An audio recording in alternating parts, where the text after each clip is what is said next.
We're back with more GAWT. Now it's time for Grown Ass Women News. Each week, I'll get Erica's take on the week's entertainment news, current events, and news about grown ass women. Up first, Walmart has a new holiday inspired commercial. It is based on the movie Love Jones. Remember the movie Love Jones with Yes, your man, your number one, yes, Lorenz Tate. Lorenz Tate That's your and boy. Nina Long. Well, Nia. Yeah. they're getting mixed reactions. Walmart is, Love Jones was an iconic 1997 film. And while some were excited about the nostalgia, others were disappointed given the company's recent rollback of its Mm, diversity, equity, and inclusion DEI initiatives. I mean, people were happy to see Lorenz and Nina. It had of nothing to do with course. them. It's the fact that Walmart is rolling it back. And one tweeter said, they don't want DEI, but they want our dollars. Also, this is brilliant advertising. While another said, lovely, but I'll be damned if I shop at Walmart, especially now that managers have canceled DEI recruitment. What do you think about this, Erica?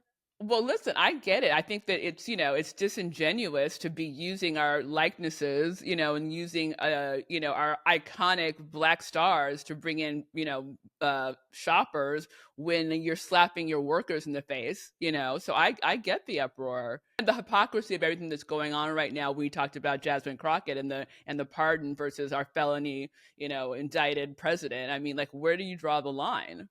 Yeah. Well, not long ago, Walmart, which was the largest private employer in the United States, announced that it was making changes to its DEI policies, including discontinuing its Racial Equity Center and pulling out of the Human Rights Campaign's annual LGBTQ plus advocacy index.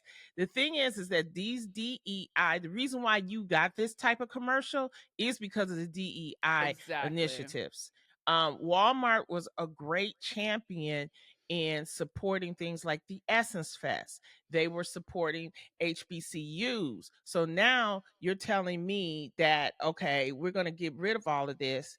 And, this is the last one. I wish that they would value the fact that the reason why they're getting a lot of their ideas is because of the diversity people that they hire.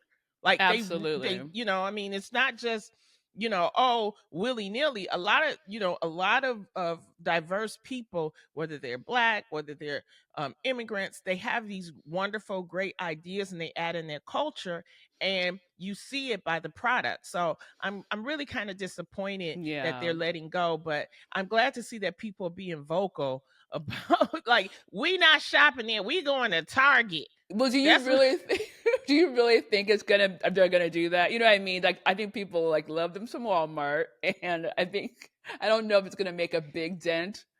they're going to really have to look at those prices. And the thing is that this is the problem is even Judy, who is married to Debrat, Oh she yeah. has she has her hair care line, and she made a wonderful point. She's saying that when you take out diversity, things that things that are happening, they're going to stop supporting minority small businesses like hers. Mm-hmm. So it's really going to affect the bottom line of it, and whether the consumers realize it or not, they're not going to have the type of products that they usually have because of this change in Walmart's Well, policy. that's the question. I mean, like, how pervasive is it going to be? Is this a political statement because they know Donald Trump is president now and they don't want any smoke from him, and they're still going to continue their practices? Because the argument always, the politically correct on the right argument is we're working with talented people. Doesn't matter what color they are. So Judy, in their mind, could just be talented, but they're giving the idea to the right, which are a lot of their base as well, that we're not doing this, this inclusion thing. But this is the thing, like, you have the vice presidents who are over DEI. It's a small piece of the budget for Walmart. So what you're telling me is that you're going to have these white vice presidents, these white people, that they're going to say, "Hey, let's look at some black people, or let's look at some Muslim people, or let's look at some gay." They're not going to do that. Right. That was the whole reason why you put this type of policy and division in your corporation, because it wasn't being looked upon. Right. That's the only, and what I'm trying to tell people is just a small thing. But this is the thing. People look at the commercials and they see, oh, now commercials are very, very diverse. You see a black and a white couple, you see a gay Always couple, now. now you see different, you see, and so people were getting upset. They still make commercials that put white people or put two black people or whatever, but it's like it's a small chunk of their budget, and now you're telling me you're taking it all out. It's not right, and you're going to see the effects of it. You really, really is. Moving on, there is a new movie that's starring Kerry Washington, and it's being directed and produced by Netflix and Tyler Perry, and it's called The 6888. Kerry Washington stars in the inspiring story of the World War II's only women's Army Corps unit of color. And I went to the premiere last night. Of course you did. The 6888 Central Postal Directoral Battalion contributed to the war event in a unique way by sorting through 3 years of backlog of mail, 17 million pieces of that hadn't been delivered to American soldiers far from home. In the face of discrimination and a vast unfamiliar country divided by global conflict, the 855 women brought hope to the front lines. And I went to see it. Kerry Washington is phenomenal in this movie. She really, really is. And, for all I have to say with Tyler, and I like that he worked with some producers that did research, that actually put the story together, and you see this wonderful product. And I think right now, this is the type of movie, with everything that happened with Black women for post-election, this is the right type of movie for Black women. And it's the right timing for it. Because it shows the resilience, and it was a little long. I think he could have shaved it by 15 minutes, but the end of it is a phenomenal movie. It comes out December 20th, but it's like a love letter to Black women. So I was really happy to see it. No, I didn't get my invite as +1 to the screening, but so I didn't see it. But I was going to ask you, I know the questions we've talked about Tyler and his, how thorough he is. It seems like you're feeling that he was pretty thorough on this and did a really good job production-wise. And well, he wasn't the only writer. Right. That's the difference. In this one. So this was more of a collaborative effort. Oh my goodness, her name is escaping me. Nicole Avant is the woman who, we love her. She produced it, and she was the one that got Tyler on board. Oprah Winfrey plays Mary McLeod Bethune. Oh, really? Yeah, she has a cameo in it. Now, isn't she Avon's widow? The big producer guy is Florence's husband who died recently. He was like the godfather. She's the daughter. Oh, the daughter. She's the daughter Okay. of Gotcha. Clarence Avant. Of Clarence Avant, right. And, yeah, she's the daughter, and they dedicated the film to both her father and mother. Her mother, for people that don't know, was tragically killed. Right. In their house. And then the father, who was like in his 90s, he was known, Clarence Avant was known as the godfather of Hollywood. Exactly. He basically put together major deals for people in the record industry, in the movie industry. There's a wonderful documentary on Netflix of him, and his daughter, Nicole Avant, is married to Ted Santos, Exactly. who is the CEO of Netflix. So Exactly. it kind of all is in a circle. But again, when we talk about DEI and why was this movie made, it was Nicole Avant who did this. And so if we did not have her, would this movie have been even made? We never even heard of Black women in World War II. Right. A whole troop of them? We haven't heard of that. But to your point, going back to the Tyler Perry of it all, I think, again, he's probably instrumental in getting things made. In Hollywood, it takes certain people to get things made. And so even though he may not have written this, he may have not have directed it, but his production and his production prowess, opens doors and gets things greenlit. So maybe he's Oh, well, he knows how to do it under a absolute. budget. So, I mean, it's like, it is what it is. I like, my whole Yeah. thing is when it's more collaborative, when you have more writers, you have more brains, it is a better product to me. And so this is one of the products that I'm proud that he has done. And especially, I said, when you have a star like Kerry Washington, you want her to shine, and she shined in this movie. So, Well, great. I can't wait to see it. oh yeah, it comes out December 20th. Moving on, let's talk about these body issues that people have with Hollywood. Serena Williams is slamming ridiculous speculation that she's bleaching her skin. She has denied long-term rumors that she's been lightening her complexion, noting that she hasn't spent as much time in the sun since stepping off the tennis court. And she says, quote, "For you haters out there, I do not bleach my skin," she said while doing her makeup in December the 2nd. She was doing an Instagram live. "There's a thing called sunlight, and in that sunlight, you get different colors." First of all, when you have skin like that's got melanin, Melanin, melanin, melanin, you need light. And when you do have light, sometimes that light makes your skin look totally different. Right. Like right now I have light on my skin, but if I turn off this light, my skin will look darker. I mean, do you think she's bleaching, or do you take her for a word? I take her for her word. First of all, like, leave that girl alone.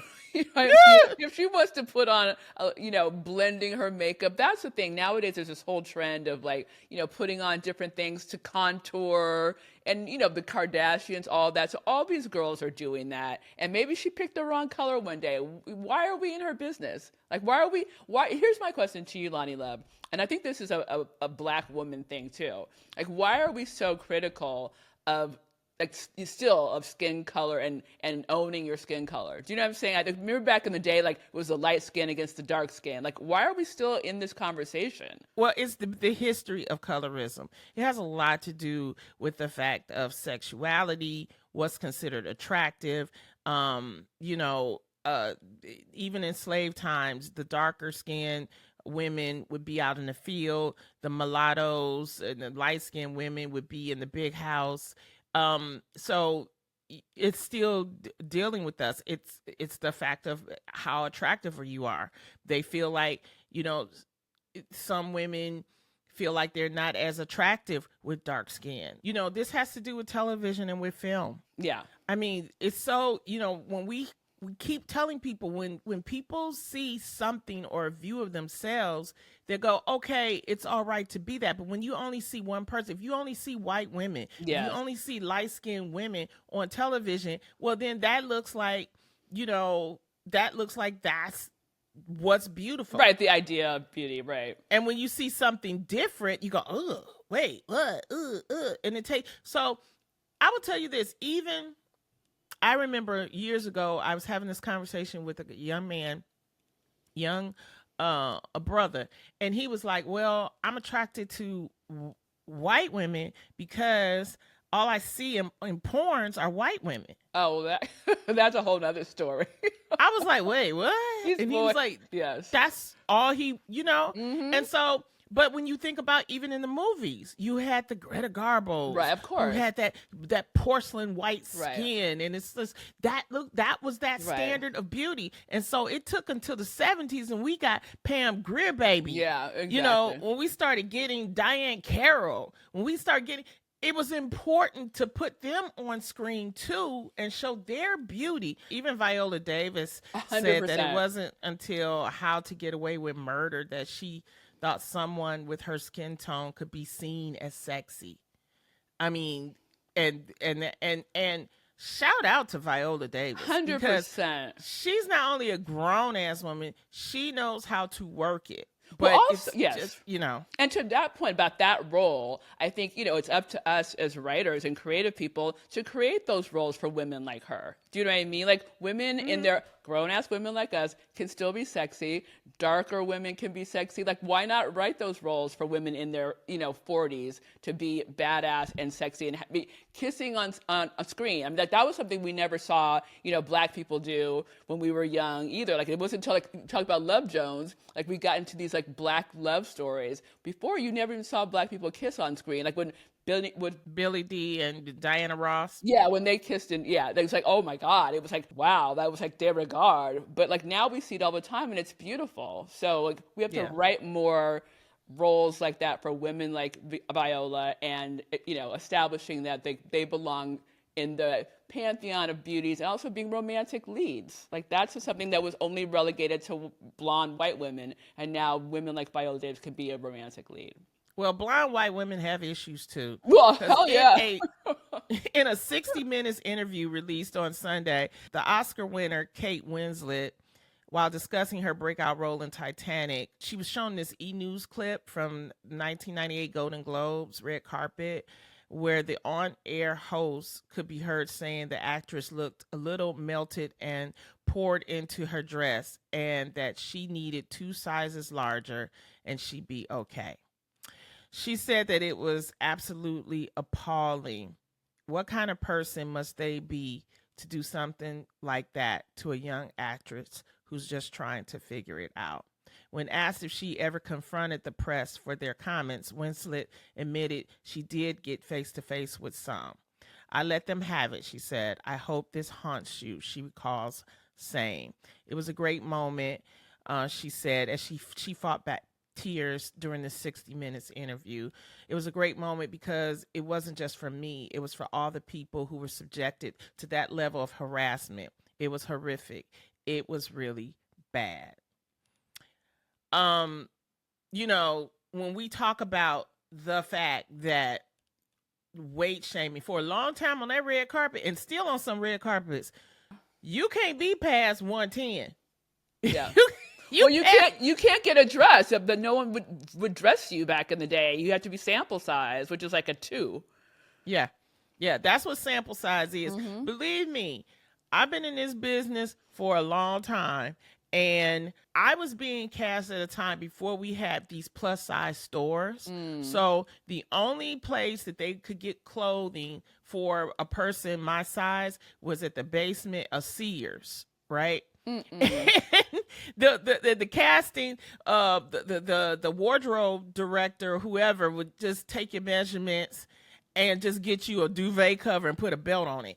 And it was like, when I say we have come a long way when it comes to wardrobe and things like that, we've come a long way. But to be a major star back in the 80s, you didn't see a lot of big women. No. So when Kate Winslet came along, it was like, oh, and she was like the lead, and she was with this young, hot Leonardo DiCaprio. Yeah. And that was the time when E! News, they would do those red carpet specials with Joan Rivers and them. They would go in on people. So the minute they see one little thing, so I get it. But this is what we talk about when we talk about progression. When we talk about being progressed and things like that, for women to include, plus size women on the red carpet, to include them in our stories. It's very, very important. So we are making way, but it just shows you, between her and Oprah Winfrey, they used to tag Oprah so bad. I know. It was bad. I think, to me, and going back to all the the skin color shaming as well, I think the one thing that is still, unfortunately, okay to be prejudiced against is obesity, which is why we're getting to all the Ozempics and everybody's skinny taking drugs, because that's the one thing that people can still be shamed about.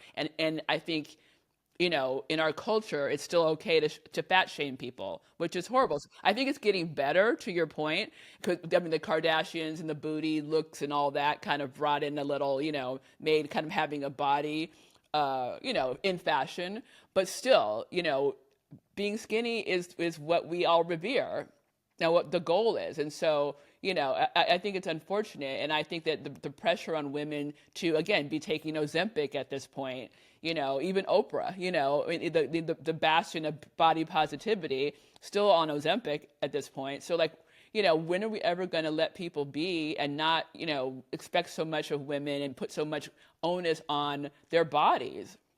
Yeah, I mean, because people look at people and they I guess they feel a certain type of way when they see somebody, like the things that Lizzo went through. It's Exactly. like if you see Lizzo, they try to say, "Oh, she's unhealthy." Now she's losing weight. Oh my God, she looks fantastic. She's stunning. But on the other side, Ariana and Cynthia Erivo from Wicked are being criticized for being too skinny during the Wicked press tour. I know. We can't get out of that. That's our culture. It's our culture. I think it's either people, if you're too skinny, like what they're doing with Ariana and Cynthia Revo, they're like, okay, I know I can't achieve that. And Mm. that looks unhealthy. So they're hating on it too. Right. Right. And Yeah. then you look at someone, if they are too big, then it's like, I don't want to be like that. Mm. So let me make fun of them. Because, so it's like, Right. it's all this whole human psychology thing that's happening. And it takes a really strong person to sit there, put on clothes, get on a red carpet, and say, this is me. This is how I am right now. This is how I look. And I'm going to be okay with it. And you guys can just, do that. But policing women's bodies is a part of the culture that we need to end. That's what I'm saying. Why is it just women? Like we don't judge men like that. Well, because we look at women differently than men. And a lot of people that are making decisions when it comes to filming, when it comes to casting, the heads have been men. Mm-hmm. And so men want what they say they can fuck. And if they look at a big, they look at it, I don't want to fuck that. If you're too skinny, I don't want to fuck that.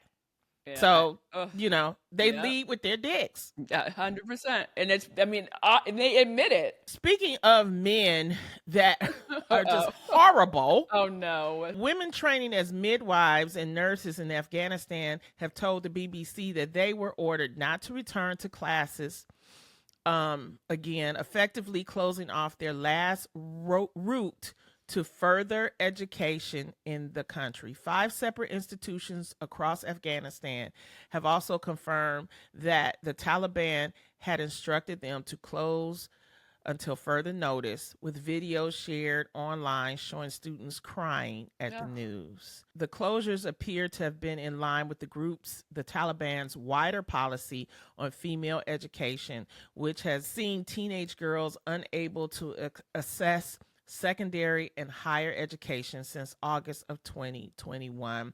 The Taliban repeatedly promised that they would be readmitted to school once a number of issues were resolved, including ensuring the curriculum was Islamic. But this has yet to happen. Okay, this was the last of education for women.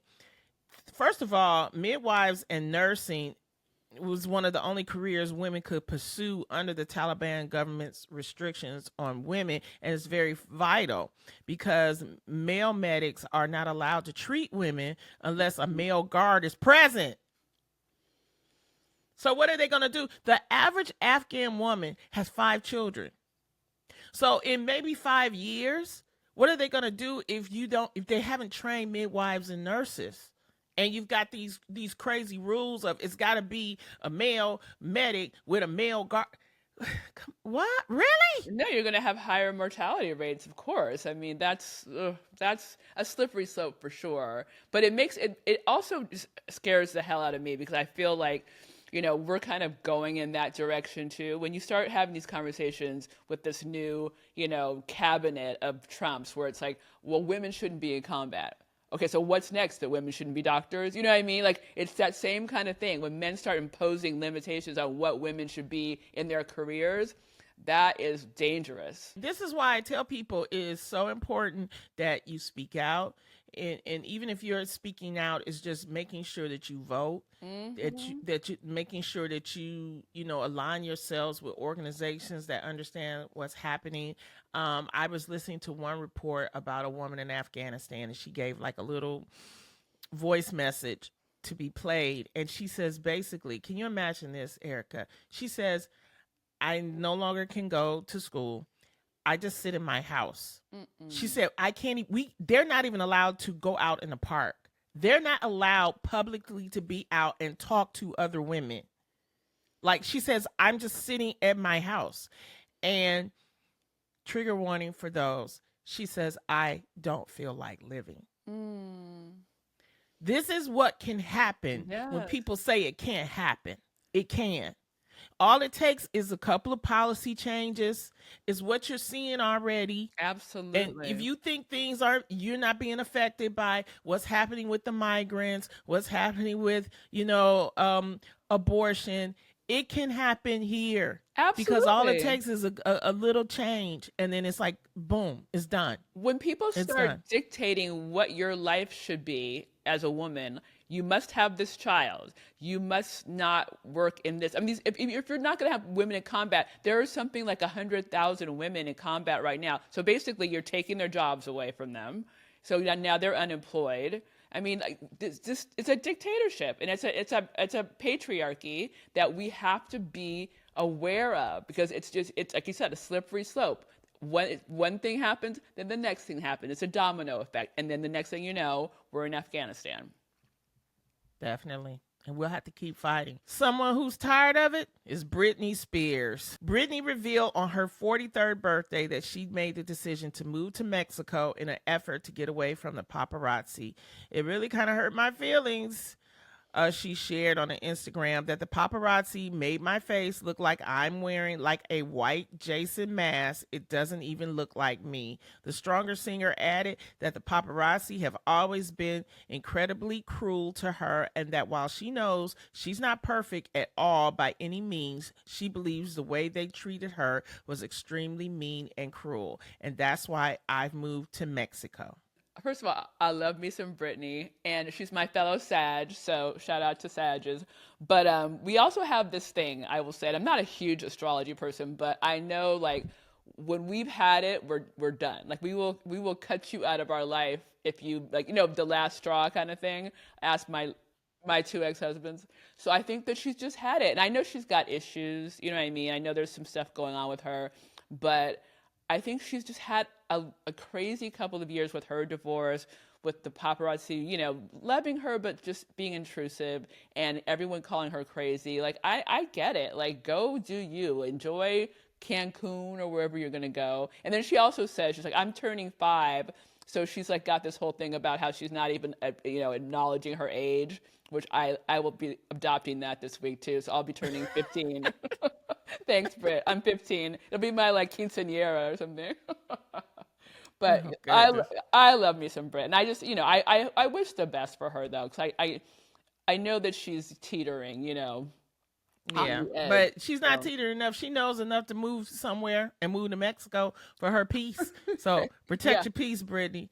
And with that said, there's a new trend on TikTok called We Listen and We Don't Judge. The point of the trend is to confess little funny things to your partner that you know they might judge you for, like your boyfriend telling you he's been secretly using your expensive shampoo because it smells so good, or your girlfriend admitting that the outfit she brought was a little or a lot more expensive than she told you it was. And for some couples that are actually in healthy relationships, this is exactly what the trend is. But some people start off by saying, we listen and don't judge in unison, and then take turns owning up to these cute and hilarious but harmless secrets. But for a lot of couples, if you look at it, the trend is anything but cute.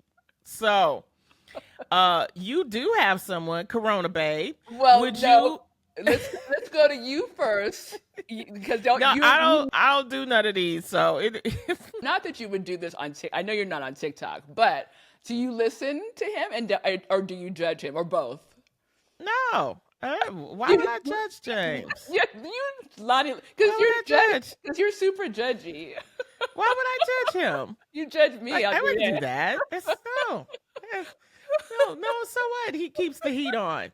He has to have the heat on when he takes a shower. He like it for it to be toasty. It's already hot. Okay, that's I don't judgy. judge him.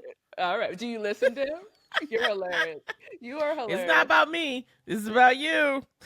Listen, Corona we did have, well, You'll find out more. But we had a total judgy listen moment where we talked about it on the podcast where he called me a cougar, remember? Oh yeah, that was funny.